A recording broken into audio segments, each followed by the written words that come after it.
Okay, तो आज का जो टॉपिक है वो है ऑर्बिटल स्पीड। ठीक है, तो जैसे देखो हम लोग बात करेंगे ग्रेविटेशन जहाँ से स्टार्ट होता है। तो सबसे पहले हम लोगों ने क्या क्या डिस्कस कर लिया कि जैसे कि कोई भी प्लेनेट सन के चारों तरफ रिवॉल्व करता है, तो ठीक है, कोई प्लेनेट रिवॉल्व करता है तो रिवॉल्व करते समय किस उसके रिवोल्यूशन को किस प्रिंसिपल से हम क्या करते हैं, बताते हैं। ठीक है ना, किस प्रिंसिपल के अकॉर्डिंग, मतलब किस प्रिंसिपल के अकॉर्डिंग नहीं, अगर वो रिवॉल्व करता है तो क्या प्रिंसिपल है जिसके अबाउट वो रिवॉल्व करता है, उस प्रिंसिपल के बारे में जाना हमने ये भी जाना कि ग्रेविटेशनल फोर्स कितना कितना इफेक्टिव होता है, क्या होता है, कैसे लोगों ने सोचा और कैसे ग्रेविटेशन का जन्म हुआ, और उसके बारे में हम लोगों ने उसकी थियरी पढ़ी। ठीक है ना, ये सब चीजें हुई।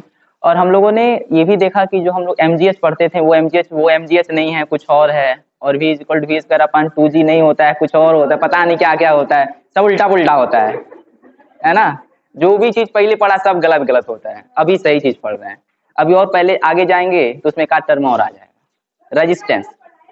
अब ऐसा गलत इसलिए पढ़ाया गया कि पहले तुम लोग को क ख ग पढ़ाया जाता है ना, फिर से नहीं सुनो, फिर से अरे यार कहने का मतलब ये है कि संस्कृत पढ़ाया जाता है, तो सब अलग अलग है ना। बाद में तुमको कॉम्प्लिकेट, यानी पहले इजी इजी चीज बता दें, उसके बाद कठिन चीज बताया जाएगा। अब पहले ही कठिन बता दिया जाएगा सही सही चीज, तो तुम लोग को समझ में नहीं आएगा। तो ये सब चीजें हैं, थोड़ा सा आप लोग का विश्वास, हाँ आप लोग को अंधेरे में रखा जाता है कि आप डरे नहीं। ठीक है खुशी, अंधेरे में रहिए, डरिए नहीं, अभी सही है। उसके बाद फिर से उजाले में आएंगे तो कहेंगे हो खतरनाक। तो दिवेश तो आया नहीं था कल, तो इसको समझ में आने वाला है नहीं, ये केवल हंसेगा आज। हाँ तो कल हम लोगों ने बहुत अच्छा डेरिवेशन किया था। ठीक है, बहुत लोग नहीं आ रहे, डोंट वरी। क्या हुआ, mgh and velocity h is equal to V square upon 2g। तो ऐसे दो तीन फार्मूले हम लोगों ने देखे कि वेलोसिटी कुछ और, मतलब हाइट के लिए कुछ और फार्मूला आता है, वेलोसिटी के लिए कुछ और आता है, तो ये सब चीजें हैं। ओके, और आज जैसे कि हम लोग अभी जो भी बातें कर रहे थे कि अर्थ के नियर सरफेस पे बात कर रहे थे, अर्थ के नजदीक जहाँ पे जी की वैल्यू चेंज ना हो, बहुत ज्यादा चेंज ना हो। ठीक है, तो उसमें तुम लोग बताओ हम लोगों ने क्या क्या पढ़ लिया। तो हम लोग बताएं तुम लोगों को, तो सबसे पहला फॉर्मूला पढ़ा था उनका केपलर का प्रिंसिपल ये था कि जो आपके पास एरियल वेलोसिटी है dA divided by dt is equal to constant होगा।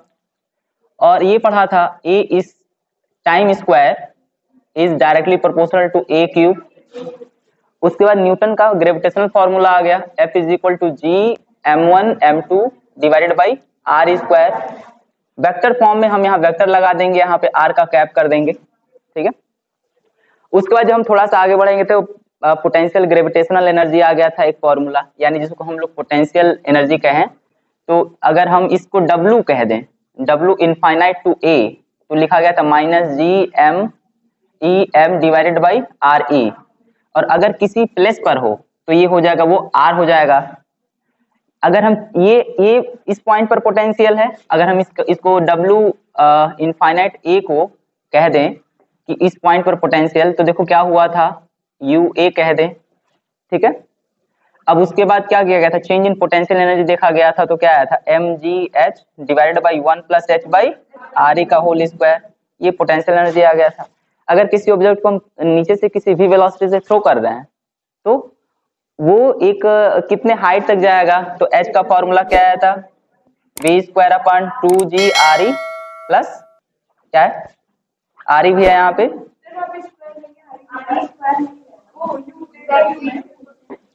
आर रहेगा, आर आर। ठीक, यहाँ पे क्या होगा, और आगे वाला कौन सा टर्म है बताओ तो, माइनस वी स्क्वायर।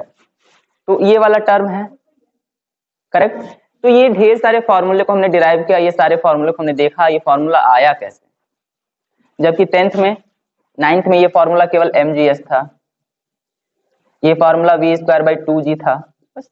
लेकिन ये जो एक्स्ट्रा टर्म आ रहा है, और ये एक्स्ट्रा टर्म कोई ज्यादा प्रॉब्लम नहीं पैदा कर रहे। कल का न्यूमेरिकल किया था, रितिका ने बहुत अच्छा किया था, देखोगे तुम लोग तो mgh की जो वैल्यू इस फॉर्मूले से आई थी वो आई थी 1999.37, और इसकी वैल्यू आई थी 2000 जूल। अब बताओ समझ रहे हो कि नहीं, इतना छोटा सा आया था बस, राइट।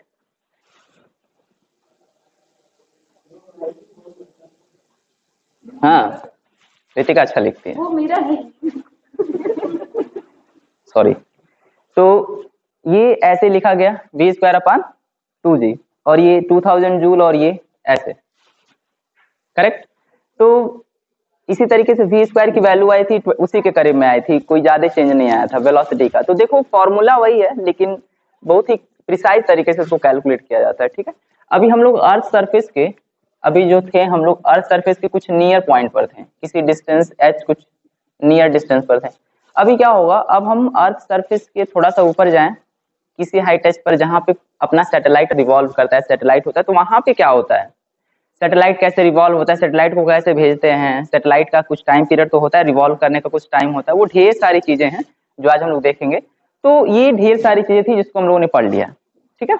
और आज हमारा जो नेक्स्ट टॉपिक है वो ग्रेविटेशन का नेक्स्ट टॉपिक है, orbital motion of the satellite, orbital speed. Binding energy एक होता है, जैसे कि कोई है, इसी के बाद है, इसी टॉपिक में ऑर्बिटल वेलोसिटी के पढ़ाने के बाद मैं आऊंगा वहां पे, ठीक है। तो जो हमारा नेक्स्ट टॉपिक है वो है orbital speed and revolution of satellite, time period of satellite. तो ऑर्बिटल स्पीड के बारे में देख लें, orbital speed and revolution period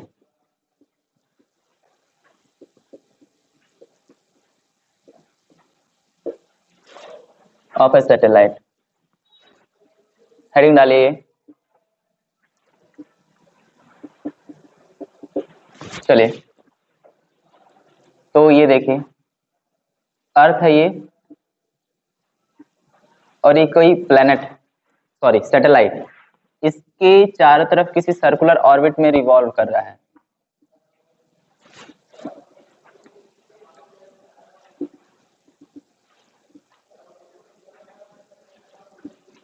ठीक है। ये उस ऑर्बिटल ऑर्बिट में रिवॉल्व कर रहा है, अर्थ है। तो इस अर्थ का रेडियस क्या होता है, आर, और h हाइट पर क्या है, वो ऑब्जेक्ट है, यानी वो सैटेलाइट है। तो एक बात बताओ, हमको निकालना है कि ये कितने स्पीड से उसमें घूमेगा, ये जो ऑब्जेक्ट है जिसका मास m है, सैटेलाइट है, वो कितने स्पीड से इसमें घूमेगा। इसके वेलोसिटी को o मींस क्या होता है, ऑर्बिटल स्पीड। जो इसके पास o है, इसका क्या मतलब होता है, ऑर्बिटल स्पीड। ऑर्बिटल स्पीड से रिवॉल्व कर रहा है। तो अगर हम किसी रस्सी से किसी चीज को बांध के ऐसे रोटेट कराते हैं, तो ऐसे रोटेट करता है ना उसमें, तो उसका कौन सा वेलोसिटी होता है, उसको मूव कराने के लिए कौन सा फोर्स लगता है, सेंट्रीपिटल फोर्स। और बार बार देखते हैं जहां कभी टर्निंग होता है तो फ्रिक्शन कभी सेंट्रीपिटल फोर्स बन जाता है, कभी रस्सी में जो टेंशन है वो सेंट्रीपिटल फोर्स बन जाता है। तो याद करो, बैंकिंग ऑफ द रोड याद करो, जब हम लोग पढ़ रहे थे वहां पे कहा जाता है जो फ्रिक्शन फोर्स है किस तरीके से वर्क करता है, एज अ सेंट्रीपिटल फोर्स। तो यहाँ पर इनके बीच में कोई फोर्स लग रहा है,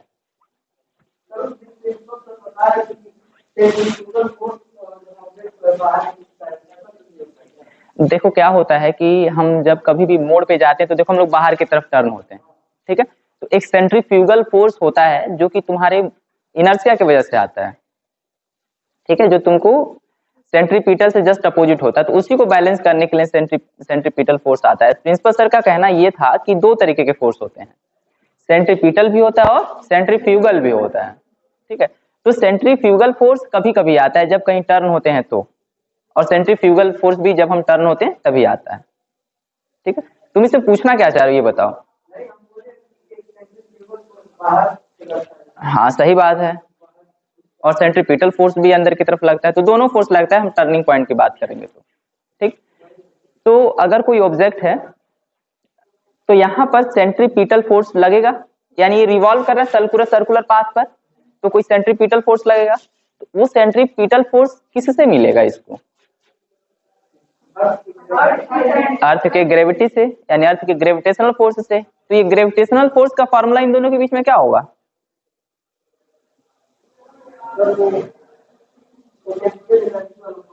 पोटेंशियल एनर्जी तो अलग है, फोर्स अलग है, एनर्जी अलग होता है, फोर्स अलग होता है। तो फोर्स वाला फॉर्मूला बताना है आपको। इनके बीच में जैसे कि सेंट्रीपिटल क्या है, फोर्स है, तो सेंट्रीपिटल फोर्स को फोर्स ही तो बैलेंस करेगा, mg कहाँ होता है, इसके सरफेस पे होता है, ये h हाइट ऊंचाई पर है, तो इनके बीच में सेंट्रीपिटल फोर्स नहीं ग्रेविटेशनल फोर्स लगेगा, मैं मान रहा हूं सही बात है, लेकिन उस ग्रेविटेशनल फोर्स की वैल्यू कितनी होगी? अरे क्या फॉर्मूला क्या है? G M E M R E plus H whole square. ठीक है, प्रतिभा दिखाओ अपनी प्रतिभा। सही है? नहीं सही है? क्या होगा? हाँ सही है। G M E M divide R, earth का रेडियस, और एच यानी पूरा आर। ठीक है, अब हाँ सेंट्रीपिटल फोर्स लग रहा है, और सेंट्रीपिटल फोर्स का फॉर्मूला क्या होता है? M V square divided by R. R क्या है? आर ई प्लस एच है। तो दो फोर्स लग रहे हैं इस पे, एक तो ग्रेविटेशनल फोर्स और दूसरा सेंट्रीपिटल फोर्स। अब थोड़ा सा कॉपी सुंदर लगे, अच्छा लगे, नंबर मिल जाए, तो जानती हो इसमें ये लिखते हैं, देखो लिख देंगे कि यहाँ पे जो ग्रेविटेशनल फोर्स है, एफ ग्रेविटी फोर्स है, वो है कितना? G M E M divided by R E plus H का होल स्क्वायर, और जो सेंट्रीपिटल फोर्स है, एफ सेंट्रीपिटल फोर्स, वो कितना है? M V nought square divided by R E plus H. ठीक है, तो क्या होगा, लिखोगे कि they are balanced to each other, they balance to each other।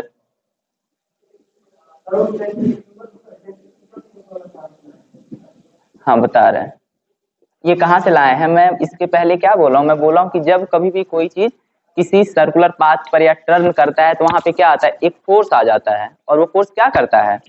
उसको उस पाथ पर रिवॉल्व कराने में मदद करता है ना? तो ये किस पाथ पर रिवॉल्व कर रहा है? सर्कुलर पाथ पर। तो एक फोर्स वहां पे जनरेट हो जाता है जिसका मैग्नीट्यूड ये होता है। ठीक है, अभी हमको क्या चाहिए बताओ तो?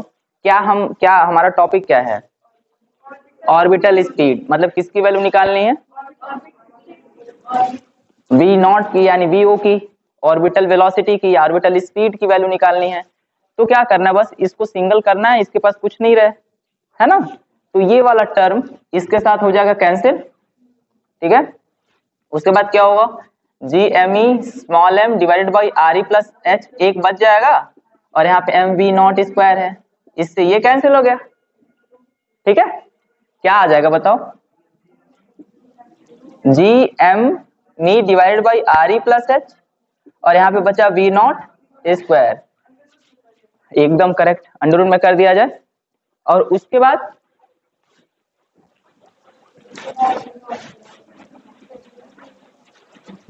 ओके, अब बताओ वी नॉट की जो वैल्यू है, वी नॉट की वैल्यू की अगर हम बात करें, वो हो जाएगा G M E divided by R E plus H. चलो अंडर रूट में, राइट। अच्छा एक बात बताओ, हम लोग मास ऑफ अर्थ थोड़ा सा बड़ा होता है ना, कैलकुलेट करने में थोड़ा सा प्रॉब्लम, ठीक। और एच हम तो जानते हैं कितने हाइट पर भेजेंगे तभी तो पता करेंगे ना वहां पे, ये तो सब कुछ पता है, लेकिन मास ऑफ अर्थ थोड़ा सा प्रॉब्लम करता है। तो ये बताओ, हम ये जानते हैं ना G is equal to G M E divided by R E, एक वाला फॉर्मूला। तो देखो यहां से क्या होगा, हम ये लिख देंगे G R E is equal to G M E. तो इस जी एम ई के जहाँ पे ये यूज कर लें हम, इस देखो ये जो फॉर्मूला ये भी करेक्ट है, ये किसके फॉर्म में? कैपिटल जी के फॉर्म में है। किसके फॉर्म में? कैपिटल जी के फॉर्म में। स्मॉल जी के फॉर्म में लिखना होगा तो क्या करेंगे, बस इस जी एम ई के जहाँ पे जी आर ई लिख देंगे, under root G R E divided by R E plus H. तो ये दोनों ऑर्बिटल स्पीड का एक्सप्रेशन होता है। अब ठीक है, ये वैल्यू है, ये वैल्यू जी आर ई प्लस एच। अच्छा बताओ इसका कुछ वैल्यू है, इसका 6400, इसका कुछ, और इसका कितने हाइट पर लेके जा रहे हैं आप कितने हाइट पर उसको लेके जा रहे हैं? तो देखो एक थोड़ा सा वो होता है, जी आर ई स्क्वायर होता है ना यार, सॉरी, ठीक है, यहां से आर ई बाहर आ जाता है, v is equal to R E. कैसे बाहर आ जाएगा बताइए तो? स्क्वायर है तो स्क्वायर से रूट हट जाएगा, वो बाहर आ गया यहाँ पे। अब सुनो देखो, कुछ नहीं किया गया यहाँ पे, किया क्या गया है बताइए, क्या किया गया है? ग्रेविटेशनल फोर्स और सेंट्रीपिटल फोर्स को दोनों को इक्वल कर दिया गया है। वेलोसिटी की वैल्यू चाहिए थी, वेलोसिटी को साइड किया गया है, साइड करके यहाँ लिख दिया गया है। ये जो फॉर्मूला है वो कैपिटल जी और कैपिटल जी के फॉर्म में, हमको लिखना है स्मॉल जी के फॉर्म में, तो दोनों में रिलेशन लेके इसको सॉल्व कर दिया गया है, यहाँ से आर बाहर आ गया। अब जैसे देखो होता क्या है कि अब हम बात करें यहाँ पे, अगर हम अर्थ के करीब, अर्थ के नजदीक वाले सैटेलाइट में रहे, 500 मीटर 600 मीटर तो बहुत कम हो जाएगा, उतना ऊपर तो वो जहाज वहाज चल जाता है। बहुत जल्दी बेल लग गया आज तो। मतलब ये कहा जाए कि अगर आपका सैटेलाइट जैसे कि कितना किलोमीटर, कौन कह रहा था उड़ सकता है, लेकिन कभी उड़ता नहीं है, कभी भी नहीं। नहीं 500 मीटर तुमको कम लगता है, बहुत ज्यादा डिस्टेंस। तुम्हारा बिल्डिंग 100 मीटर नहीं है राधिका, कहीं तो है ही, लेकिन कहने का सेंस है कि 500 मीटर का जो हाइट है, तो बुर्ज खलीफा तुमने नाम सुना है, 830 मीटर का है। देखो तो कहने का सेंस ये है कि उतना हाइट, 5 मीटर बहुत कम है, बात सही है, लेकिन कहने का सेंस ये है कि जो हमारा सैटेलाइट होगा वो अप्रोक्सीमेटली कुछ मीटर होगा, कुछ हाइट तक होगा, कुछ किलोमीटर तक। तो उसके रिस्पेक्ट में, अर्थ के रिस्पेक्ट में, ध्यान दीजिए इधर, अर्थ का जो रेडियस है उसके रिस्पेक्ट में इसकी वैल्यू बहुत कम हो जाएगी, इस एच की। तो हम यहाँ पे एक एजम्पशन लेते हैं कि satellite near the earth surface, एक एजम्पशन होता है हमारे पास कि जो सैटेलाइट है हमारा वो नियर द अर्थ सरफेस हो।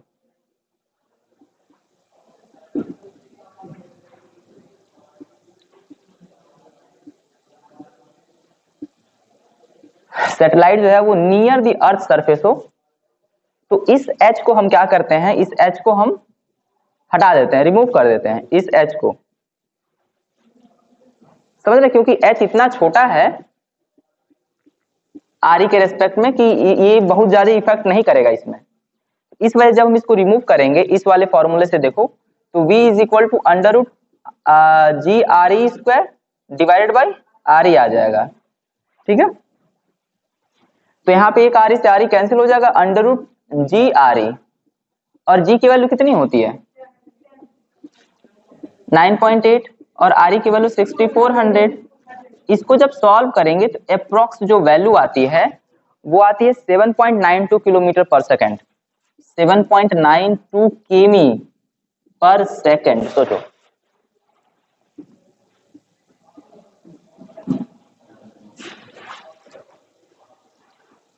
सोचो हम लोग जो बाइक चलाते हैं 60 किमी पर आवर की स्पीड चलते, तो उतना 60 किलोमीटर, अब ये एक सेकंड में 7 8 किलोमीटर चलेगा, यानी यहां से बढ़ा लेंगे तुरंत इतनी स्पीड से। लेकिन कोई भी, अब अगर कोई इतना तेज चल जाए जिसान, तो लोग मार खाएंगे। लिसन, अरे तो आधा कर लो उसका, ठीक है, आधा कर लो भाई, गलती हो गई, सॉरी, माफ कर दो, गलती हो गई हमसे, गलत बोल दिए हम। सुनो, अब इसे कहने का मतलब ये है 8 किलोमीटर की अगर हम बात करें तो 8 किलोमीटर बहुत बड़ा डिस्टेंस होता है एक सेकंड में कवर करना, ठीक है। अब एक बात और, अगर कोई इतना तेज चल जाए अभी इधर हम लोग के वहां, तो वो जल जाएगा। एयर रेजिस्टेंस इतना हाई होता है, एयर का फ्रिक्शन इतना तेज होता है, तो उनके शरीर में आग लग जाएगी। लेकिन ऊपर इतने आसानी से वो रिवॉल्व कर सकता है, क्यों? क्योंकि वहां एयर प्रेजेंट नहीं है, ये वजह है। समझ में आ गई बात है। अब कल क्या करना है, ये सैटेलाइट होगा, अगर देखते मेरा सेकंड क्लास होगा तो क्लास लिया जाएगा, और कल आप लोग थोड़ा सा ध्यान रखोगे रिवोल्यूशन पीरियड निकालने के लिए। बुक में एक छोटा सा टॉपिक दिया हुआ है टाइम पीरियड, तो कल ट्राई करोगे, रिवोल्यूशन पीरियड निकाला जाएगा, और निकाल के उसके बाद हम लोग आगे क्लास कंटिन्यू करेंगे। ओके, आज एक ही क्लास हो पाया।